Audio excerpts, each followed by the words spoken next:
Okay, Baltimore City Council.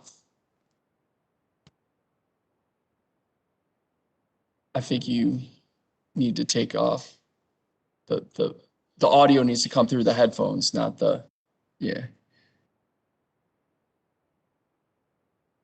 Plug it forward.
Okay, Baltimore City Council Ways and Means Committee, we are back for fiscal year 2022 budget hearing, specifically Council Bill 21-0080, ordinance of estimates for the fiscal year ending June 30th, 2022.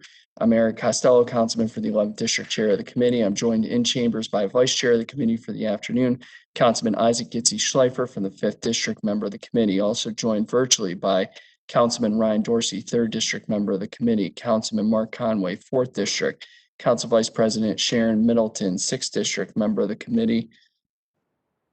Councilman Chris Burnett, 8th District, member of the committee. Councilman James Torrance, 7th District.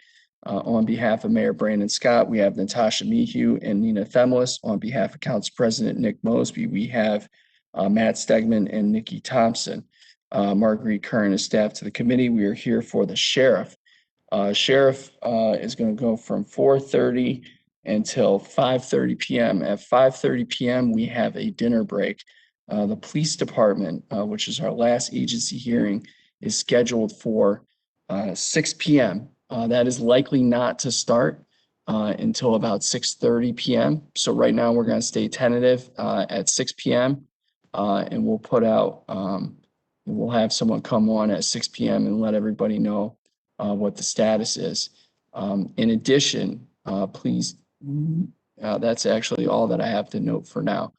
So with that, we've also been joined by Councilman Robert Stokes, 12th District, member of the committee.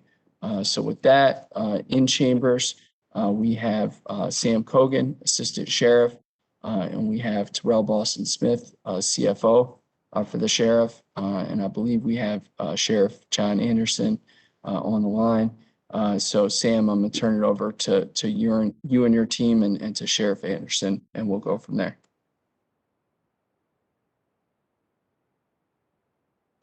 Oh, and lastly, I know we have a presentation. I know you guys got a pretty quick presentation, so I'm gonna ask you to keep the presentation in the 5 to 7 minute range.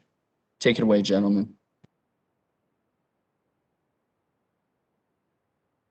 Thank you, members of the council and council president and Mr. Chairman and Vice Chair. We're here to represent the Sheriff's Office of Baltimore City. We have the Assistant Sheriff. We also have on the line with us Major Gruz, Jason Gruz, and also Major Donald Walters, who are part of our lead our operations sections. And so if we have any specific questions regarding those activities, they will be available to say that. And so Assistant Sheriff Cogan, do you want to offer any opening remarks or anything like that? I think the sheriff's here, but I just want to give you a chance to sort of say something too. Yeah, I just wanted to say thank you for allowing us to present tonight. Hopefully this will be informative of how the budget is going. And I think we can turn it over to the sheriff for some opening remarks if he has them. I think the sheriff's there, but I think we're gonna, I see him there. I don't see if, it looks like he's dropped off for a second. So we'll just move along and then we'll come back to him after when he jumps back in. So we have a quick presentation that we will walk through with you.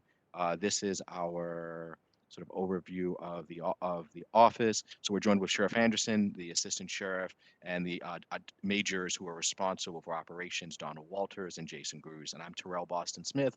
This is my third year as the CFO of the organization. This is just our mission. We've shared this with you before, but we want to make sure you're aware of what our duties and responsibilities are. Like the police department, we have similar law enforcement authority, but our direction is a bit different in the sense that we have civil enforcement authority. We enforce civil court orders, writs, warrants, and other sheriff sales, other collection of fines and court costs. We also have primary responsibility for the protection of the city circuit courts and the juvenile detention center in Baltimore. Our deputies are a part of arrest warrant and task force operations targeting violent crime. They include the U.S. Marshals, the DEA, the ATF, and also our own internal warrant apprehension task force. So particularly our services which are provided for under the City of Baltimore's funding include a warrant apprehension task force, domestic violence service, child support enforcement, prisoner transportation. We also have a communication section, and then other law enforcement activities needed. You'll see some of our COVID activities, which we will discuss particularly. And then as a part of that, as resources are available, we support neighborhood policing. We also do community patrols, crime suppression details, and large deployment for public events that include various activities at festivals, neighborhood association activities, and then other community outreach programs. So our office operates 24/7, 365 days per week. There is a continuous presence at the circuit court facilities. All deputies, law enforcement, court security officers are certified by the Maryland Public Safety and Corrections and Training Standards Commission, and all have attended a police academy that's certified in Maryland. For this fiscal year upcoming, we will be reducing one staff member to 212 folks. Our budget seems to increase a lot, but we'll go into why that increase seems to be there at 24 million. So we just want to sort of give you a quick overview of what we did during the COVID process. Staffing, we remain fully functional at all facilities, including this main circuit court, the juvenile justice center. Our domestic violence section was staffed fully and continued to serve appropriate documents, including the domestic court in North Avenue. Emergency evictions were executed, and then prisoner transportation, and then also warrant activity. Our staff was significantly affected by COVID, reduced by approximately 30%, and we were currently sort of continuously in flux with that, and we adjusted work hours and work schedules to minimize the exposure, but also maximize services.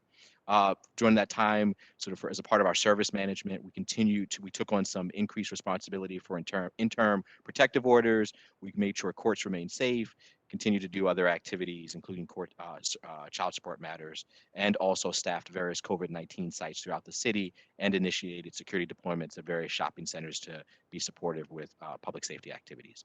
At the moment, the circuit court is fully functional, open to the public, and we continue to maximize our responsibilities there to serve. So these are our budget numbers from the previous year, and this gives you sort of an understanding of why our budget seems to be a bit higher. We are increasing at $21.7 million or actually we're funded at $21.7 million for fiscal 22.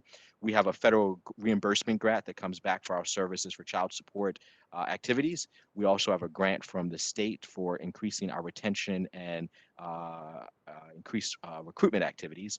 And then the $1.75 million are asset seizures that we have received as a part of our warrant task force and other various law enforcement activities. That sort of shows the increase of our budget. And so we think that this is a part of our ongoing effort to modernize our fiscal services responsibilities and have a better understanding of how we're best serving the city and maximizing resources. So just a quick overview of our fiscal objectives. We continue to work to improve our fiscal management practices with BBMR's support.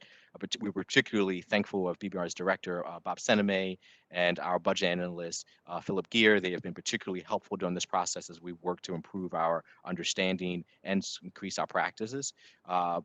We've also continued to work to demonstrate the range of services to both you, the members of the council, and the city's executive.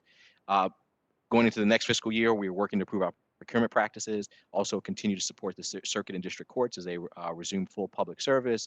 And then, as you may be aware, some of the updates to the Law Enforcement Officer Bill of Rights and other sort of requirements for law enforcement officers are something that we will need to plan for. So we continue to be aware of that and sort of seek guidance and think about how we implement that. Among those things are body cameras and other activities. For staffing, attrition is a major issue for us. So this year we will begin collective bargaining negotiations once the city's union or a union is recognized or certified. That was passed by the General Assembly this year. And then we also intend to reduce attrition and attract and hire for spots that we have open. This is a quick overview of our revenue. we think it's important to recognize that in addition to the services we provide, we also generate revenue for the city. There's been some challenges or changes based on the activity for COVID. Fines and forfeitures are basically the fines and court costs that are assigned by the courts. District court services are the fees for evictions. And so you'll notice that many years that's been in the millions of dollars generated, but over the last year that has been significantly reduced. And so that's understands that. And then child support, that's the one of the options where we are reimbursed for services. And so we just think it's important for you to recognize that in addition, we also return revenue to the city's general fund too. We can walk through our particular service areas. Court security remains one of our priority areas. Our responsibility is to keep these court security facilities safe, ensuring that justice is able to be administered with folks coming in, including the many 5,000 plus individuals that enter our court facilities daily. And I can, Mr. Chair, should I walk through specifically, or what's the best way to sort of go through this information? I can give a highlight, or how should we? Yeah, let's do a high level overview of each Okay. slide. So this is basically our budget remains at the current level of service. We've updated some pay for some positions and then reduced one position to sort of address that attrition that we've talked about. And then there's also a note about how we've addressed some COVID activities. Deputy Sheriff Enforcement, this section includes our administrative activities and then also the various warrant and other particular public safety task forces that we are part of and those activities. This level of service remains current. And this also includes the asset forfeiture amount that we've talked about that's coming to us. And that money is used to support additional cost and other expenses that we may have. Protective orders and peace orders, this maintains its current level of services. And then district court services, which include sort of evictions and other activities that remains at its current level of service too. And child support enforcement, similarly, that's the service of various warrants and other paternity and child support activities. So that covers our quick overview. And we'll send that around to you if you do not already have that document. Excellent. Thank you very much. I don't have any questions for the sheriff. I just want to thank Sheriff Anderson and his entire team for the incredible support outside of the courthouse, all the great things that you all are doing in the community, the additional support in terms of law enforcement patrols. We know that BPD certainly has their hands tied, and I'm certainly very grateful to have Sheriff Anderson and his team as a partner and assistant BPD throughout the city. So I just, again, Sheriff, as far as I'm concerned, is one of the top performing, top functioning agencies that we have in the city. So really appreciate all the support. So thank you. With that, I'm going to turn it over to Councilman Schleifer. I couldn't agree more. I don't have any questions either because the sheriff's office is extremely responsive. Anytime we have any questions, you guys get back to us right away. So thank you very much to Sheriff Anderson and to Sheriff Kogan and everybody else over at the department for all the work that you guys are doing and really going above and beyond what your actual duties are. So thank you.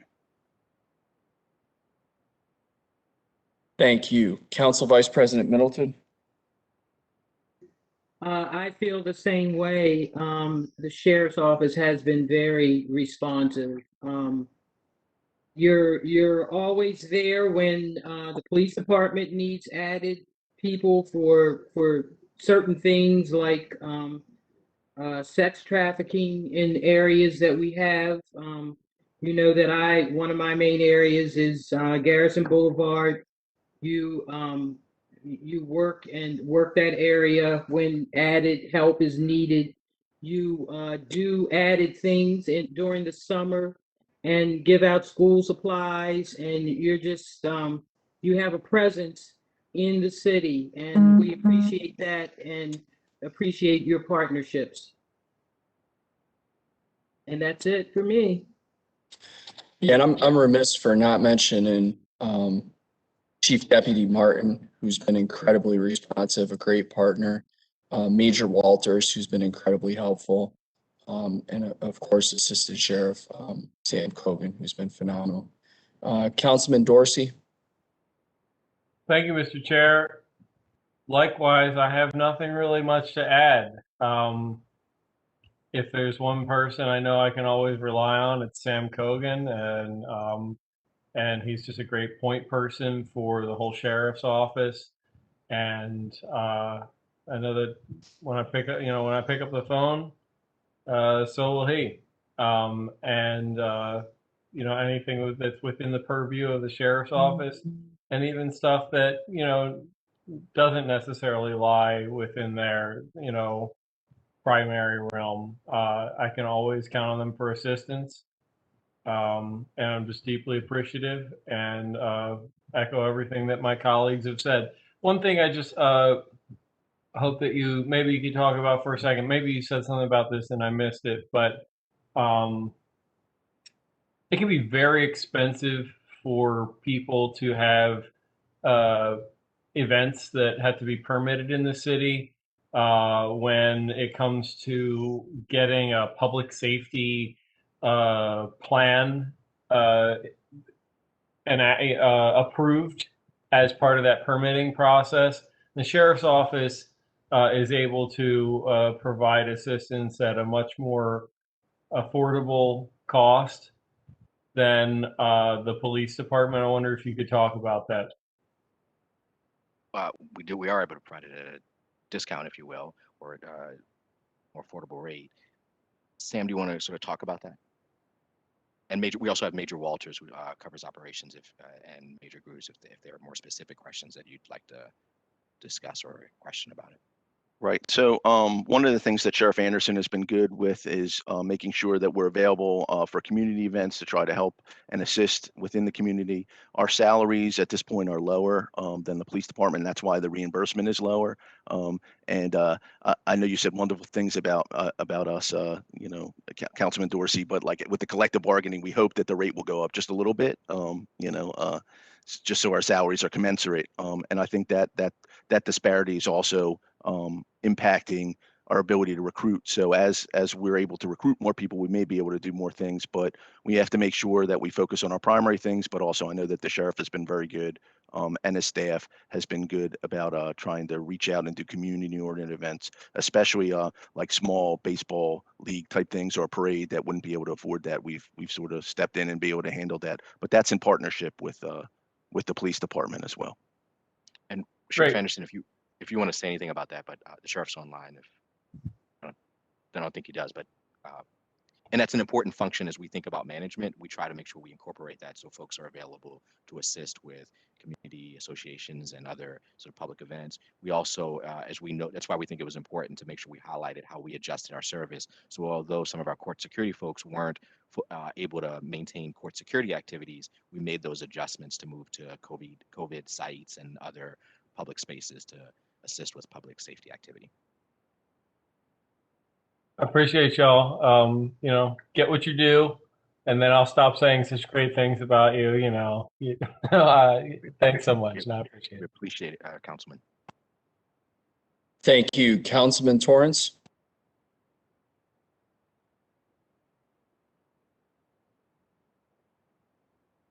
Chair, I have no questions at this time.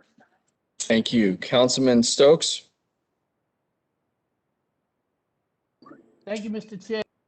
Sam, John, Martin, Hank Martin, you guys are great, especially your deputies, because they're the ones that do the real hard work, and people don't see all the hard work they do in the community because some people misunderstand what the sheriff's office do. But I wanted to just mention that when we had some issues in my district, I reached out to John and Hank Martin about some more security in those particular communities. And I'm gonna tell you, Hank just rolled it out, working closely with Baltimore City Police Department, and we resolved a lot of crime issues in some parts of my district. So I wanted to make people know they always have been accessible, and whenever you need the sheriff's office for those type of issues, they always show up. So thank you, guys. Thank you, Councilman. Mr. Chair. Councilman, I'm sorry, sir. Oh, no, that's all right. Yes, ma'am. I would be remiss if we also didn't mention some of the fine women leaders in the sheriff's department. And I have to give a shout out to Sabrina Tapp Harper, which also is a very hard worker within the city as well. So just hoping that you're continuing to think of our young ladies as your recruitment efforts as well. Thank you. That remains a priority. And just so you're aware, 65% of our folks live in Baltimore City. They're contributing to the tax base, and 90% are folks of color. So that's important. Thank you. And Terrell, just out of curiosity, do we have any data on sheriff sworn personnel that are utilizing the public safety officer's real property tax credit? We don't, but if that would be helpful, we can seek to find that. We could deal with it. We don't need to make it a request, but yeah, I'd just be curious, whatever you can do to help spread the word, because again, we want to make sure we're doing everything to help you in your efforts to retain the good men and women that are working in the department. Councilman Burnett. With second, third, all the warm, warm and fuzzy so far, I don't have any additional questions, Mr. Chair. All right, you guys ready to get into round two, to the difficult questions? All right, we're good. Sheriff Anderson, again, thank you so much. Appreciate everything that you and your team are doing for our city. If the city council can be supportive in any way, please do not hesitate to reach out to us. Sam, Terrell, thanks for joining us today.